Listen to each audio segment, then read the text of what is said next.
Assalamualaikum warahmatullahi wabarakatuh. Perkenalkan nama saya Rajin Kami tanggal 23/17/2013 dengan produksi seminar masih. Saya akan mereview film Gampang Cuan dari 2023 yang diperankan oleh Vino Bastian, dan yang kedua yang Erwin, yang ketiga saya tidak tahu siapa namanya, saya lupa. Terus film ini dimulai, awal mulanya film ini terjadi di sebuah perusahaan di Jakarta, dan si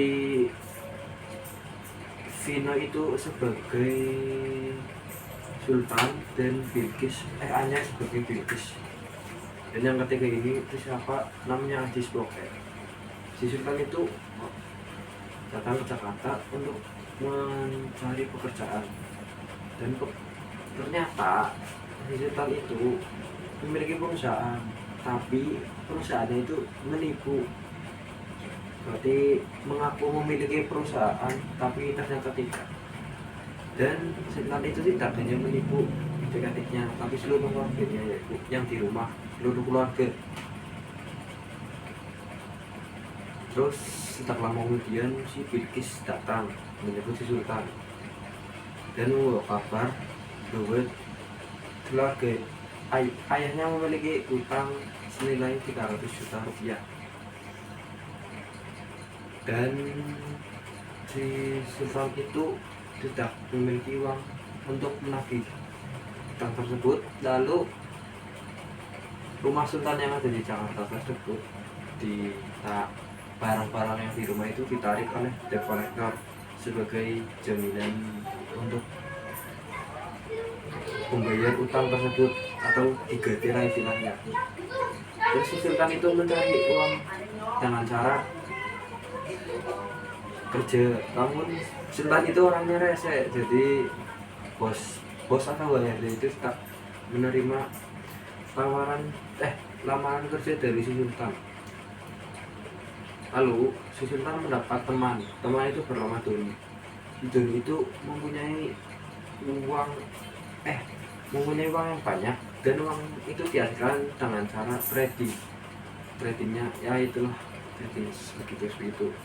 Dan Sultan itu menginginkan belajar trading dari Doni dan pengen uang banyak.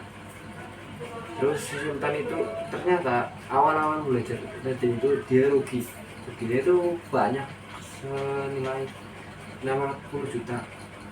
Dan dengan trading itu si Sultan juga ingin kaya yang pertama kaya, dan juga ingin melunasi utangnya itu senilai 300 juta. Dan belum rumahnya, dia juga rumah digadai dengan membayar utang, digadai untuk membayar utang tersebut. Waktu si Sultan ingin belajar trading, dia diberi buku oleh seorang bernama Doni. Doni itu orangnya mata duitan guys, dan rumahnya besar sekali guys. Terus tidak lama kemudian si Sultan itu mendatangi acara trading internasional, bukan internasional tapi nasional.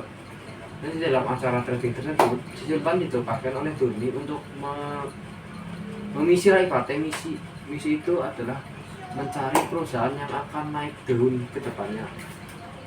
Lalu si Sultan Bilqis ketemu dengan orang besar lah, ibaratnya kayak bos trading di dunia trading, kayak berarti orang yang berpengalaman di dunia trading. Setelah bertemu dengan orang tersebut, dia itu pertama mengajak bicara. Setelah mengajak bicara, si bosnya itu, bos trading itu tidak memberi tahu. Si Sultan Bilqis itu bertanya tentang, Pak, ini bagaimana Pak kedepannya, perusahaan mana yang akan naik daun sekarang ini perusahaannya yang mana. Dan si bos itu tidak menjawab dari pertanyaan dari si Sultan Bilqis. Lalu si Sultan Bilqis itu meracuni bos trading tersebut Lalu setelah meracuni dia membuka HP-nya dengan kan ini tak sandingnya, jadi dia bukanya dengan apa ya, Face ID itu terus buka, setelah terbuka dia mencari tahu lokasi di mana file tentang perusahaan tersebut berada. Setelah dibuka dia ketemu mengetahui tentang file-file tersebut, terus dikirimlah ke HP Sultan. Setelah dikirim, Sultan langsung kabur. 2 hari kemudian dia dicari oleh anak buah dari bos rekening tersebut, lalu ditangkap. Sultan itu ditangkap ke polisi, dipenjarakan. Setelah dipenjarakan, si Sultan itu memberi pesan kepada Bilqis bahwa dari hasil file tersebut Sultan mendapat kabar baik bahwa dia mendapatkan uang senilai 400 juta dari hasil trading tersebut. Nah, uang tersebut itu dia buat untuk membayarkan yang pertama utang, terus rumah.